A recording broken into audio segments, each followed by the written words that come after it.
बिस्मिल्लाहिर्रहमानिर्रहीम, अस्सलाम वालेकुम।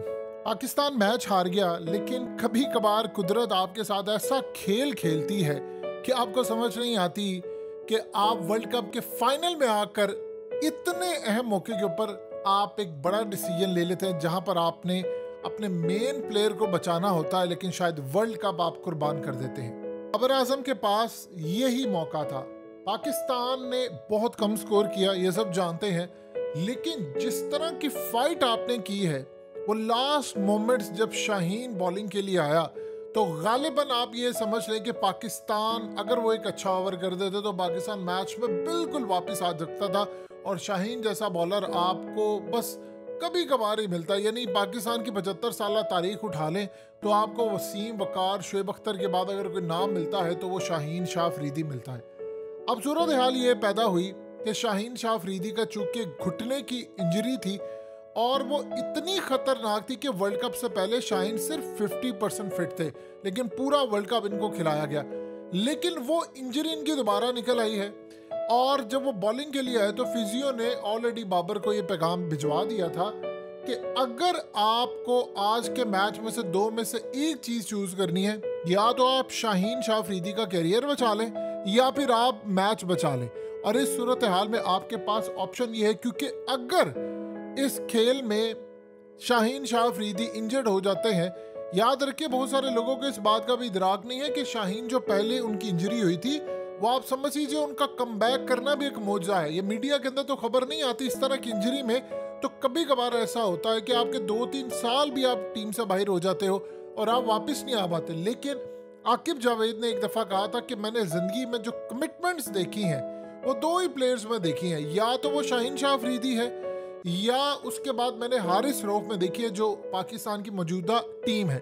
शाहीन शाह अफरीदी इस बात को बड़ा मिस करते रहे कि उनको वापस आना है, तो उनकी लगन से वो वापस आए। अब प्रॉब्लम यहाँ पर ये थी कि एक रिस्क लिया गया और शाहीन शाह अफरीदी को कहा गया कि आप एक बॉल डालें। उन्होंने एक बॉल करवाई, लेकिन वो बॉल की स्पीड बहुत कम थी, उसके बावजूद वो मिस कर दी मोइन अली ने। और अगर शाहीन शाह अफरीदी अपनी 90 की रफ्तार या उससे प्लस माइल्स के साथ गेंद करते तो आप सोच लें कि आज पाकिस्तान का शायद नतीजा मुख्तलिफ हो सकता था। कमाल फाइट थी। अब सूरत हाल ये पैदा हुई कि शाहीन को बाबर आजम ने क्लियरली ये बात कह दी थी कि आप जाकर बॉलिंग करें, इन केस अगर नहीं हो पाती तो मुझे अपना प्लेयर अजीज है। अभी इतना मुश्किल फैसला था, इतना ज्यादा मुश्किल फैसला था कि शाहीन ने एक ओवर किया और उसके बाद आप देख लें कि आपको शाहीन को वापस बुलाना पड़ा। और वही टर्निंग पॉइंट हुआ कि उस मैच में आपको इफ्तिखार से बॉलिंग करवानी पड़ी, फिर उसको छक्का पड़ गया, चौका पड़ गया। फिर उसके बाद आप ये देख लें कि वसीम से शायद आपने ओवर एक ही करवाना था और मे भी हो सकता है उससे पहले पाकिस्तान बड़े ज़बरदस्त तरीके में आ जाए। फिर उसके बाद जिस तरह की उसने बॉलिंग की, जाहिर सी बात है हारिस रऊफ के साथ 2 ओवर अगर शाहीन के आ जाते तो आप मैच में वापस आ सकते थे, तो वो एक अलग ही कम्बिनेशन हो जाता। हो सकता है आप बेन स्टोक को आउट कर देते और साथ आप उसको भी। लेकिन एक चीज बाबर आजम ने बिल्कुल ठीक की, अगर ये भी हो सकता था कि शाहीन बॉलिंग करता। देखिए दो चीजें समझिए, इमरान खान 92 वर्ल्ड कप के अंदर इंजर्ड थे, उन्होंने इंजेक्शन लिए, उन्होंने स्टीरॉइड लिए उस वक्त, और जिस तरह उन्होंने अपने आप को संभाला ये क्रिकेट की तारीख में बड़ा मुश्किल था। लोगों को यहाँ तक तो पता है कि इमरान खान ने वर्ल्ड कप जीत लिया, लेकिन लोगों को ये नहीं पता कि 1.5 साल वर्ल्ड कप जीतने के बाद इमरान खान अपना इलाज करवाते रहे। इवन कि अगर इमरान खान ने उस वर्ल्ड कप के बाद वो दोबारा क्रिकेट कंटिन्यू करना भी होती तो वो नहीं कर पाते, क्योंकि वो इतनी बुरी तरह इंजर्ड हो गए थे, उनको इतनी दर्द थी कि उनका इलाज 1.5 साल तक जारी रहा। फिर जाकर वो बैक टू नॉर्मल आए और रूटीन में उन्होंने काम किया। फिर वो शौकत खानम का सिलसिला भी चलता रहा, लेकिन वो कभी वापस नॉर्मल उस लेवल पर नहीं आए। शाहीन का प्रॉब्लम ये था कि अभी वो यंग है।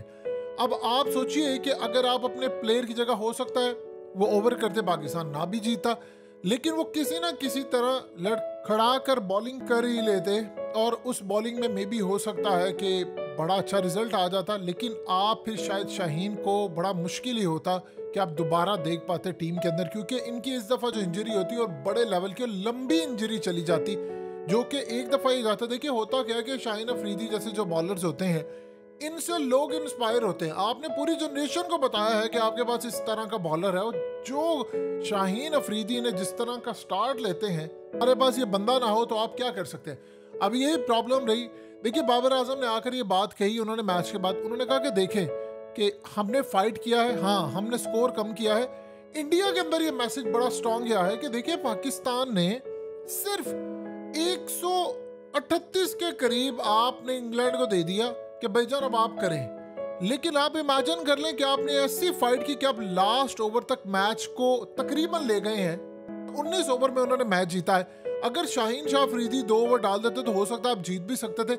ये वहां पर पैगाम क्या है कि देखिए आपने जिनसे इतनी मार खाई कि उन्होंने 17 ओवरों में 170 का टारगेट चेस कर लिया और यहाँ पर हमने उनके आउट कर दिए। अगर शाहीन आ जाते तो मामला और होता। अगर याद रखिएगा आज सिर्फ आप 15 स्कोर ज्यादा कर लेते तो आपके लिए मामला बड़ा अलग होता। तो ये वहां पर एक बड़ा पैगाम गया है। ओवरऑल गलतियां बहुत ज्यादा है और बाबर आजम को अपना स्ट्राइक रेट तो ऑब्वियसली बेहतर करना पड़ेगा, रिजवान को भी करना पड़ेगा और हमें सबसे बढ़कर जो हारिस हमने एक नया लेकर आए हैं, हमें एक और शाहिद अफरीदी नहीं चाहिए। शाहिद अफरीदी एक बड़े अच्छे खिलाड़ी रहे हैं, ऑलराउंडर है, लेकिन आपको ऐसे बंदे नहीं चाहिए कि जो हर बॉल पर बस हिट मारता जाए, वो इतनी हाई रिस्क शॉट्स खेले कि एक आधा छक्का लग जाए और बाद में आप आउट हो जाओ।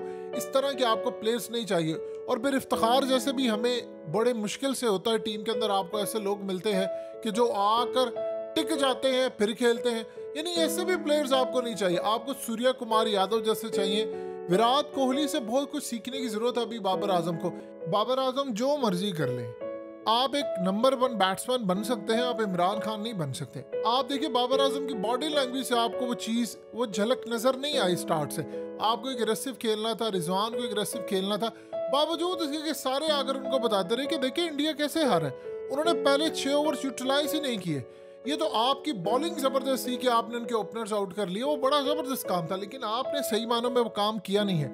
अब इस सूरत हाल के अंदर बाबर आजम को कप्तानी रखनी है, लेकिन उनको इंप्रूव करना। आज बेन स्टोक को देख लें, उन्होंने क्या किया।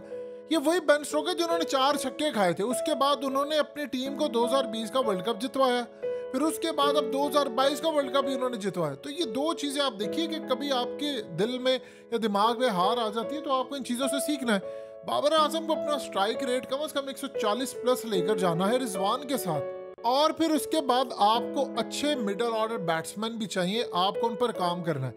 लेकिन ओवरऑल पाकिस्तान की अचीवमेंट काफी अच्छी थी कि हम फाइनल में पहुंचे। फाइनल में पहुंचना कोई आसान काम नहीं होता। एक टीम ने तो जीतना है, जो हारेगी वो एनालाइज करे कि उसने कहां पर गलती की है। लेकिन कभी कभार ऐसा होता है कि कुदरत के अपने खेल होते हैं। देखिए कुदरत ने ऐसा खेल भी तो खेल दिया कि आपको नेदरलैंड की सूरत में सेमीफाइनल में जगह मिल गई। अब शाहीन के लिए आपने कुर्बानी दी, तो बड़े तकलीफ दे मनाजिर होते हैं, मामलात होते हैं और बड़ी तकलीफ दे ये चीज़ होती है कि आप कहाँ से उठे थे, कहाँ चले गए और क्या हुआ। लेकिन ओवरऑल एक चीज़ का ज़बरदस्त इशारा है कि हम फ्यूचर में जो हमारा बॉलिंग अटैक है वो वसीम बकार के बाद पहली मरतबा हमें इतना स्ट्रॉन्ग बॉलिंग अटैक मिला है। और इंशाल्लाह उम्मीद है अब खिलाड़ियों को सबसे पहले आपको शाहीन शाह और ये बाकी सबको आपको बिग बैश और दीगर लीग्स भी खेलने के लिए भेजना होगा, ताकि हम ज़बरदस्त तरीके से जब उभर कर सामने आए तो हम हर तरह की पिचेस का हमें पता हो, ग्राउंड्स का पता हो, और इंशाल्लाह उम्मीद है कि फ्यूचर में अच्छा रहेगा।